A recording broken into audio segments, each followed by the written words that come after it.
Hello दोस्तों, CSK academy में आप लोग को स्वागत है। मैं छोटन कुमार कुशवाहा आप लोग को स्वागत करता हूं।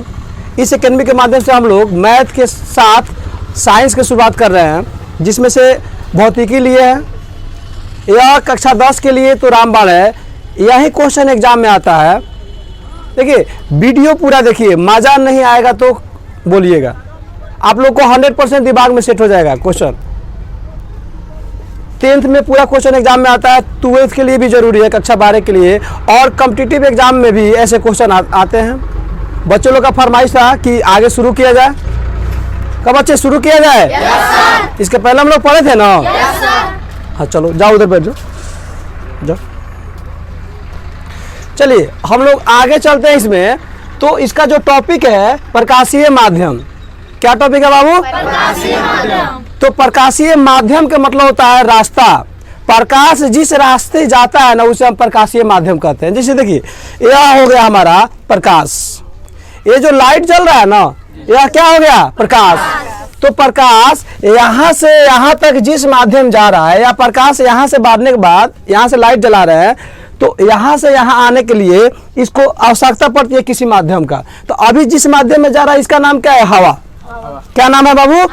हवा। उसके बाद प्रकाश, यहाँ देखिए यहाँ जल है, तो यहाँ पे लाइट मैंने जलाया या लाइट ऐसे किया तो प्रकाश आर पार हो गया कि नहीं हो गया? तो ये भी माध्यम हो गया। उसके बाद फिर जाता है प्रकाश कांच के द्वारा। देखिए यह कांच है, यहाँ पे मैंने कांच में लाइट जलाया, प्रकाश आर पार हो रहा है कि नहीं हो रहा है? तो प्रकाश जिस रास्ते से किसी वस्तु से निकलकर हमारे आंखों तक पहुंचता है, उस माध्यम को प्रकाशीय माध्यम कहते हैं। कोई दिक्कत नहीं। जैसे में क्या आता है, तो जैसे में यहाँ लिखा हुआ है कांच है, हवा है और पानी है। और कांच, हवा, पानी तीनों आप लोग देख चुके हो। प्रकाशीय माध्यम दो प्रकार का होता है। कितने प्रकार होता है बाबू? दो प्रकार का होता है, एक समांगी और दूसरा विषमांगी। अब समांगी क्या है?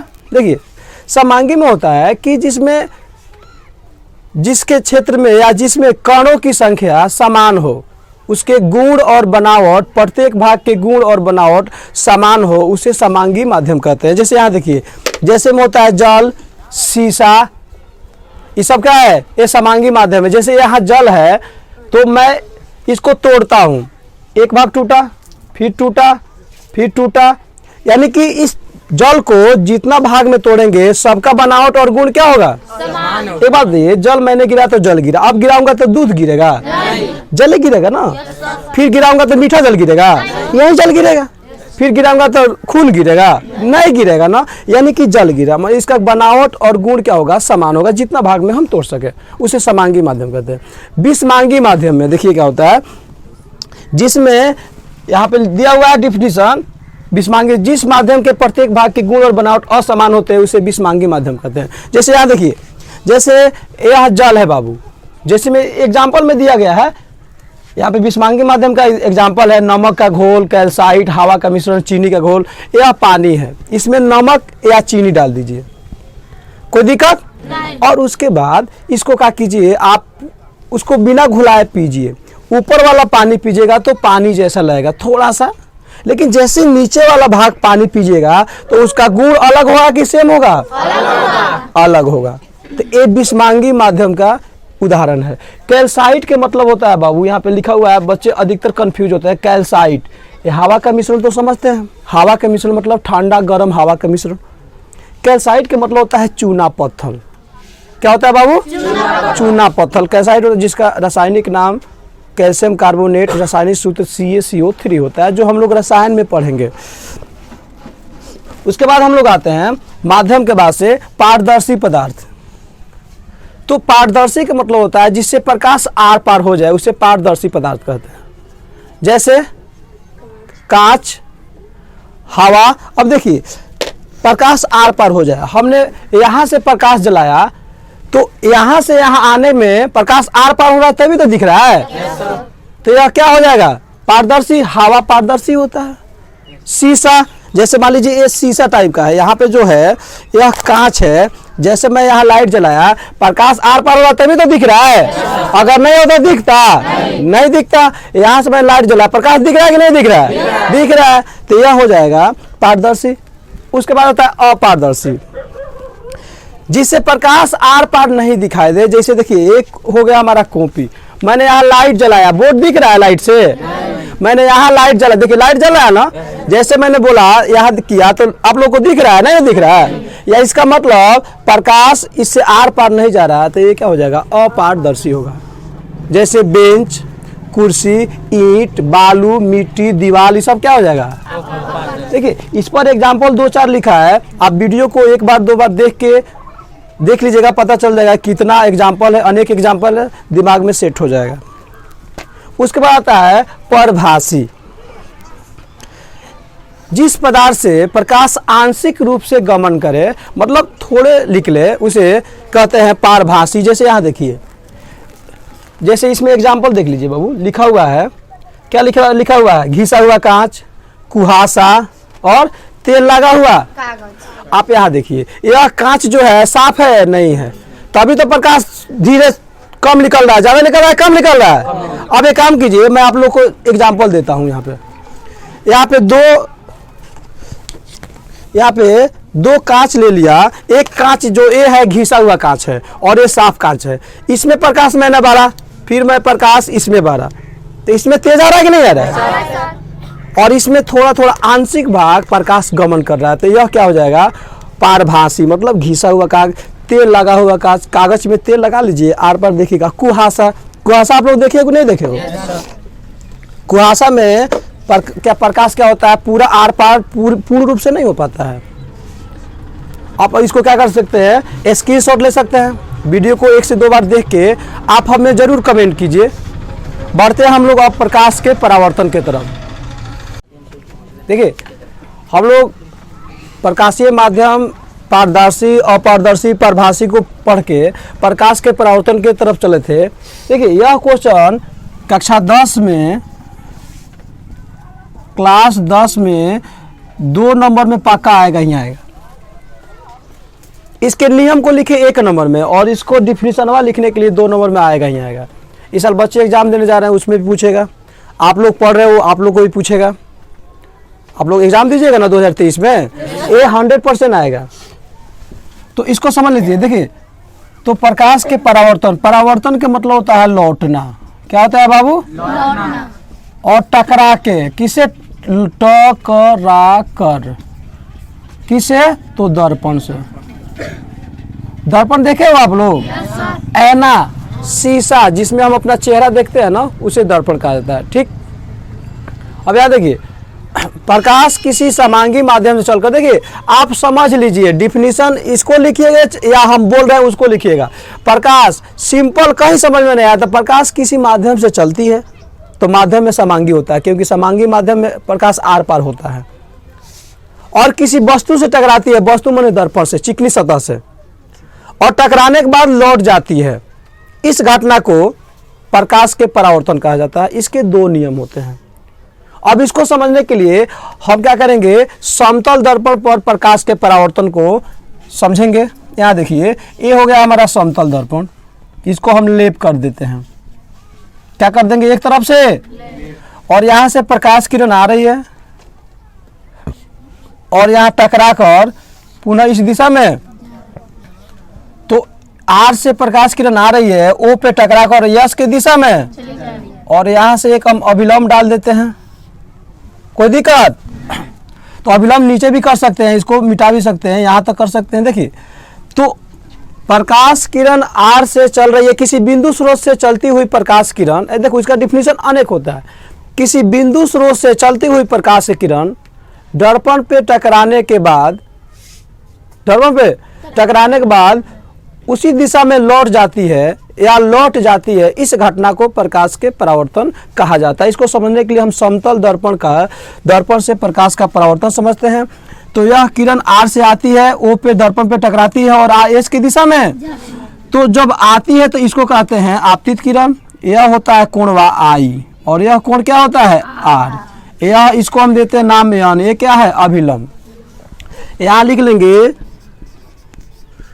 समतल दर्पण से प्रकाश का परावर्तन, समतल दर्पण से प्रकाश का परावर्तन। तो अब हम क्या देखते हैं बाबू, पहला जो नियम है, इसके दो नियम है। कितने नियम? एक क्वेश्चन एग्जाम में आएगा ही आएगा। बोलिए कितना नियम? पहला नियम है आपतन कोण बराबर परावर्तन कोण। आपतन कोण किसे कहते हैं? इस कोणवा को आपतन कोण कहते हैं। इसका डिफिनीशन कैसे होगा? आपतित किरण और अभिलंब के बीच के कोण को आपतन कोण कहते हैं। आपतित किरण यह है। कोण किसे कहते हैं? दो रेखा से बनता है कोण कहते हैं ना उसे, एक रेखाई और एक रेखाई। तो दो रेखा से मिलने से जो झुकाव पैदा होता है उसे कोण कहते हैं। तो आपतित किरण अभिलंब के बीच के कोण को आपतन कोण, और परावर्तित किरण क्या हो जाएगा? और अभिलंब के बीच के कोण को परावर्तन कोण। तो यह हो जाएगा आपतित किरण, यह हो जाएगा परावर्तित किरण, यह हो जाएगा, यह जो कोणवा है ये हो जाएगा आपतन कोण। यह जो कोणवा है ये हो जाएगा परावर्तन कोण। अब खूब ध्यान से देखिएगा, परावर्तन कोण हो जाएगा यहाँ पे। अब देखिए यहाँ पे दूसरा है, अब इसका नियमों से क्वेश्चन एग्जाम में आता है कि यदि आपतन कोण 40 डिग्री है तो परावर्तन कोण कितना डिग्री होगा? क्योंकि दोनों आपस में अगर यह 80 डिग्री होगा तो यह कितना होगा? 80 डिग्री। गुड। तो दूसरा है आपतित किरण, तो यह हो गया आपतित किरण। उसके बाद कोमा परावर्तित किरण, यह हो गया परावर्तित किरण। और आपतन बिंदु पे डाला गया अभिलंब, तो यही ना अभिलंब गया है। तीनों एक ही तल में होता है। तो देखो तीनों एक जगह नहीं है कि नहीं है? हम सिंपल क्या करेंगे, यहाँ पे स्टार दे के लिख लेंगे RO बराबर कितना क्या हो जाएगा? आपतित किरण, आपतित किरण। उसके बाद OS कितना क्या हो जाएगा? परावर्तित किरण। उसके बाद क्या हो जाएगा? ON, या ON कितना हो जाएगा? अभिलंब। उसके बाद क्या है? कोण RON, कोण RO क्या हो जाएगा? आपतन आपतन कोण को किससे सूचित किया जाता है? कोण छोटा आई। उसके बाद हो जाएगा कोण क्या हो जाएगा? NOS, कौन कोण? परावर्तन कोण। इसको किससे सूचित किया जाता है? छोटा आर की बड़ा? यहाँ तो कोई दिक्कत नहीं है ना। तो यह जो हो जाएगा। अब इसका डिफिनीशन आता है बाबू, देखिए आपतित किरण किसे कहते हैं? तो आने वाले किरण को आपतित किरण। परावर्तित किरण किसे कहते हैं? दर्पण से टकरा के लौट जाती है उस किरण को परावर्तित किरण। सही है ना भाई? आपतन बिंदु, तो जिस बिंदु पे प्रकाश आके पड़ती है उसे क्या कहेंगे? यहाँ देखिए, देखो यहाँ से हमने यहाँ से प्रकाश चला, देखो तो यहाँ टकराएगा तो फिर किस दिशा में चल जाएगा? इधर लौट जाएगा ना। अब यह प्रकाश जैसे आता है वैसे टकराता है। ऐसे आएगा तो ऐसे करेंगे तो ऐसे टकराएगा। यहाँ से प्रकाश ऐसे आएगा और जैसे दर्पण टकरा के पूरे इस दिशा में क्या हो जाएगा? लौट जाएगा। समझ में आ रहा है कि नहीं आ रहा है? तो यहाँ से आएगा और यहाँ से क्या हो जाएगा? टकरा के। देखिए यह हम यहाँ लाइट जला रहे हैं, देखो तो एक कहाँ तक जा रहा है इसका कोई गारंटी नहीं है, क्योंकि टकराने वाला कोई चीजें नहीं मिल रहा है ना। लेकिन लाइट ऐसे बाहर है, देखिए आगे टकरा गया कि नहीं टकरा गया। अब जैसे तीछा करते जाएंगे वैसे वो लाइट भागते जाएगा। आप नाइट में जाइए, यहाँ पे जैसे जितना तीछा कीजिएगा उतना ही उधर दिखाई देगा। ऐसे करेंगे तो कम कर जाएगा। समझ में आ रहा है कि नहीं? सीधा करेंगे तो सीधा आएगा। लेकिन मैंने टर्च यहाँ लाइट जला रहा, ये जो प्रकाश निकल रहा है यहाँ पे, तो यह कहाँ तक जा रहा है इसको कोई मतलब नहीं। जब तक टकराने को नहीं मिलेगा जब तक चलते रहेगा ना। तो ये हो गया समतल दर्पण से प्रकाश का परावर्तन। अब देखिए आपतन कोण किससे कहते हैं? इसका डिफिनीशन देखिए बाबू, आपतित किरण और अभिलंब के कोण, अभिलंब के बीच बने कोण को आपतन कोण कहते हैं। इसका डिफिनीशन आप वीडियो रोक के देख सकते हैं। आपतित किरण और अभिलंब के बीच के कोण को आपतन कोण, परावर्तित किरण और अभिलंब के बीच के कोण को परावर्तन कोण। देखिए प्रकाश के परावर्तन का प्रभाव वस्तु का दिखाई देना।